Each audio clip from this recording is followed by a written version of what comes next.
Hi guys, you are looking at the new HRV facelift. Alright, Honda has been teasing us this car for more than half a year now, and finally, I think a few weeks back, they finally announced the price, alright, of this car. So here you're looking at, this is the top spec HRV RS 1.8. This one goes for 124,000 ringgit. There's also a new hybrid version of the HRV you see right there at the background, which I will visit later in this video. That one goes for 120,000 ringgit. Okay, then there are two other lower variants of the HRV, E-spec and V-spec, both going much cheaper, right? They are also powered by the 1.8 liter engine. So with the HRV, right, Honda continues this curious practice with its B segment cars in offering a range-topping petrol model, all right, followed by a lower spec hybrid variant, okay, with less trim, okay, to sort of like give it a more accessible price point. But as I've said before, in several times, I absolutely do not see the logic in not offering a higher spec hybrid model. I understand that, you know, it's good to have an affordable hybrid variant. So yeah, it's good to have the hybrid variant there, the 120,000 ringgit version, which I will go and review more closely later. But I think there is room for a higher spec, you know, HRV, say RS hybrid, going for maybe what, 130,000 ringgit. What do you guys think?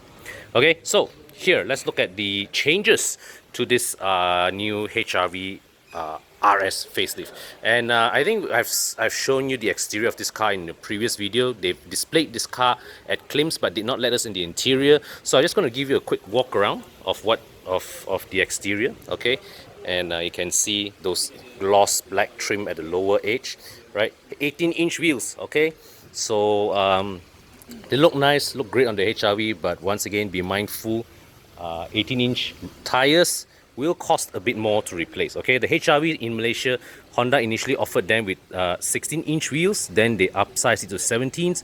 Now this one comes with 18s. All right, new LED headlamps, and this is something that I just noticed. This trim piece here, all right, gives the front grille of the HRV a very chunky look. Okay, it's very expressive, very bold. All right, yep, quite like it. And down here you can see these are the lower fog lamps. Okay, come to the side here. The RS spec here now comes with Honda lane watch, very useful feature. And this is a trademark of the HRV's design, this hidden door handles. And you get this the new facelifted tail lights, all right, with 2-bar LED design, very nice. So let's open the boot. Okay, let me clear the plastic. Okay, look at this, very decent boot space. Always been known for, the HRV has always been known for excellent interior packaging.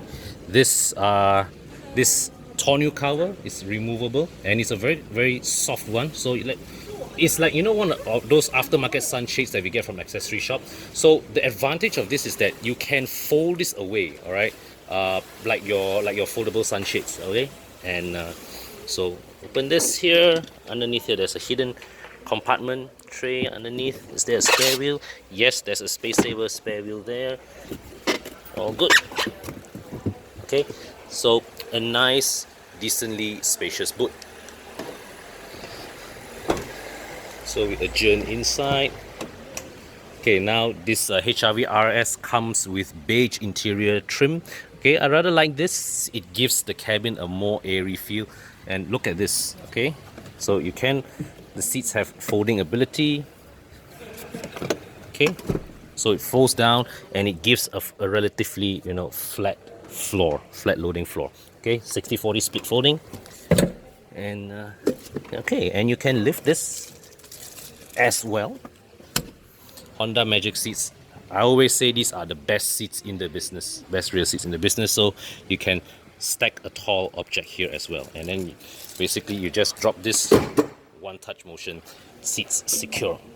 Okay, leg room is fantastic. I'll just sit in, and where you can see the floor slopes up, so the fuel tank is down there.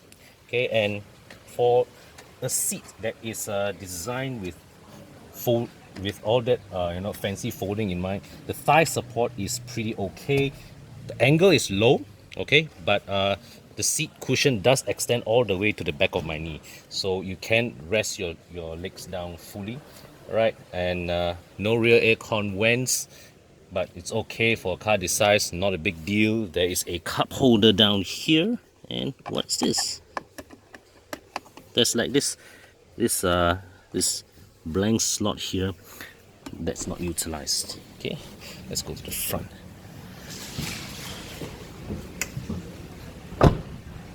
Come to the front here. All right, and you see how you can see how the beige upholstery transforms the feel of the cabin. Okay, so this car has just been tinted, can't use the power windows. This is surprising. All right, the door pocket here is rather short. All right, got electric seat adjustment. Okay, and so you step inside. So here you see this nice gloss black finish here, and okay, so lift this up. Okay, so this is, as usual from Honda, very good utilization of space. This cup holder here is deep, and I believe this looks like removable. Oh, no, it's not actually. Yeah, but you can drop this to hold shallower cups or raise this. Cannot remove. Sure cannot remove. Okay, looks fixed. I'm not going to try this. All right, or you can just make it deeper to put larger bottles or cans. All right, this is this box here is relatively small, but still, when you consider this much space has been given here, I think that's entirely acceptable. This area of space here, well, it's like a small slot here. Maybe you can drop your parking tickets here as well. Okay, but I think what's really useful is this area down here. Okay, where you have the USB port, HDMI port, and all that down there, 12-volt socket there, so you can park your devices here, all right, and let them charge. Okay, or you can just simply use that space to put things out of plain sight. Very nice. Okay, but of course the one weakness of having the cable ports down there is that when you're navigating, you want to put your phone here or here to use Waze, you need to make sure that you have a cable long enough to go from here all the way down there. All right, and you can see here, this is a touch panel, climate control. There's a touch screen here as well. Okay, this presumably links to the lane watch camera. All right, glove box here, and yep. So this is another HRV trademark, the row of 3 aircon vents. Okay, so if I remember my facts correctly, so these aircon vents, they don't blow an even stream. This one here blows harder, whilst these two blows not as hard. Okay, yeah, so here is the button for you to activate the Honda lane watch camera. Okay, so here's the HRV RS. Let me adjourn over to the hybrid.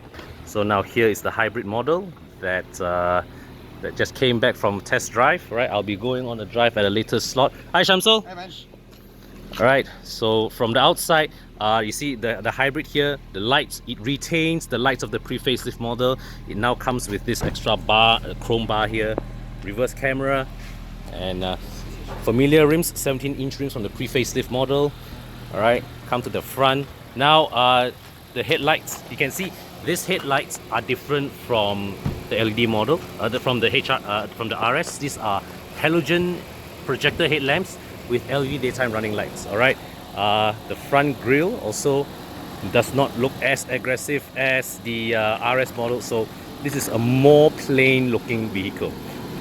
But okay, let me just adjourn over to the one parked indoors. Guys, that's YS Kong. That is Abangan Pandulaju. Please subscribe their channels. They are very nice to give me space to use this the hybrid model here. Now, so quickly, just see the hybrid model gets black upholstery at the back, but we come straight to the front. Okay, so you can see all black upholstery. You step inside, you still get a touch screen here, but there's no Honda lane watch. All right, touch panel, climate control. So electronic shift by wire, electronic parking brake. All right, which the 1.8 model also has. Okay, and So here the back.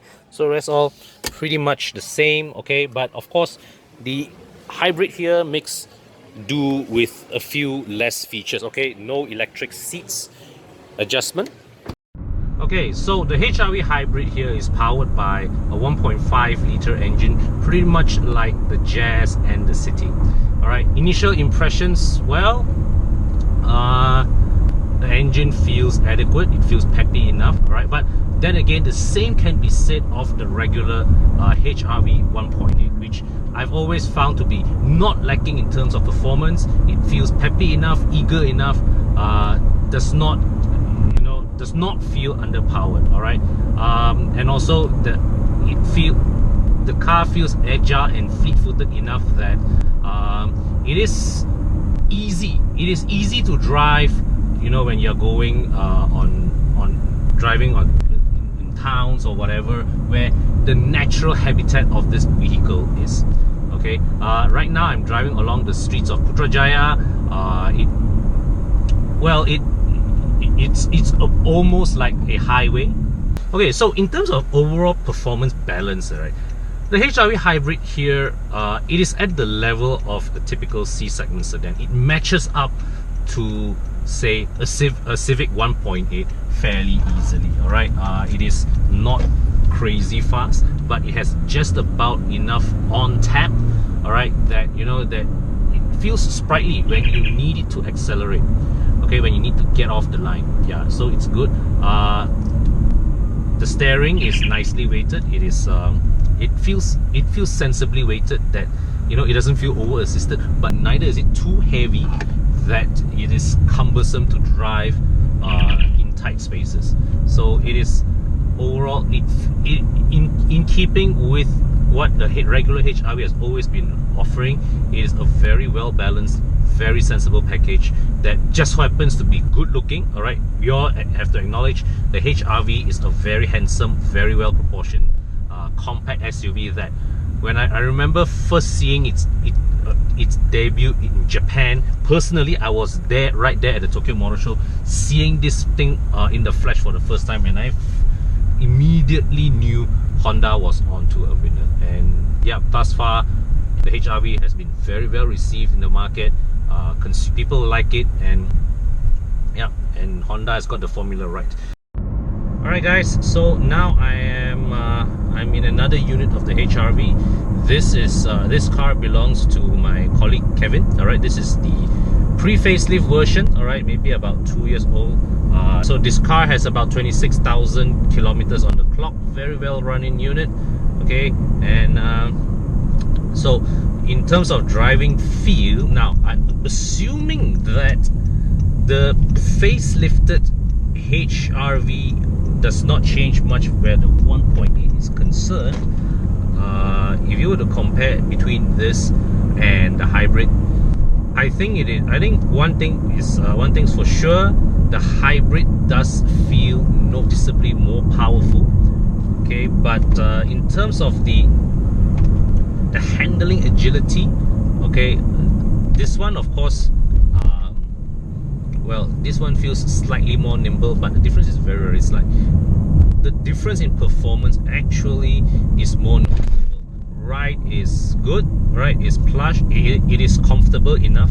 Okay. Typical Japanese car feel, there is that feeling of lightness in the car, right?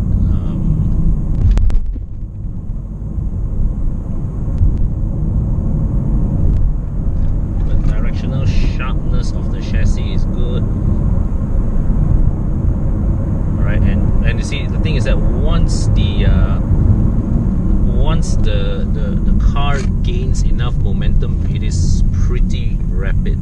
So yeah, the HRV is not a car that we called slow anyways. The hybrid definitely adds a bit of gives a bit of a pace injection to the car.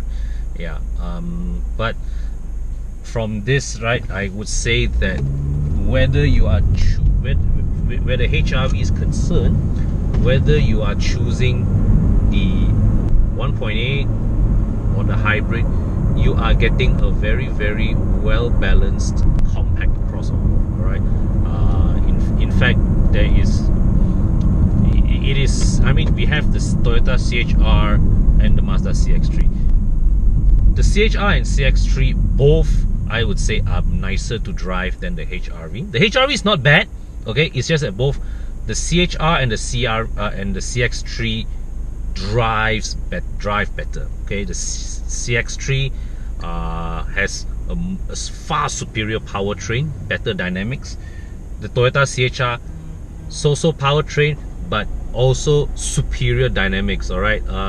Because the CHR has rear double wishbone suspension from the TNGA platform, the handling advantage that it has over both the CX-3 and the HRV here, extremely obvious, extremely significant.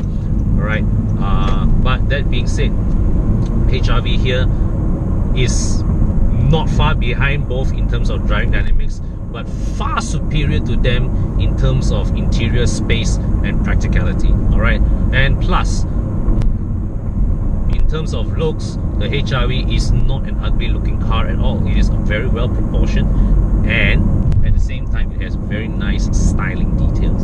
I don't think this car has aged poorly at all. It is still a very handsome car, a very respectable car to be driven in. So the only what should I call it? The only dent in the HRV's case right now, unfortunately, would be the Proton X70, which for the same price, all right, now ignore the national car debate and all that, for the same price, gives you a car from one segment up and no apparent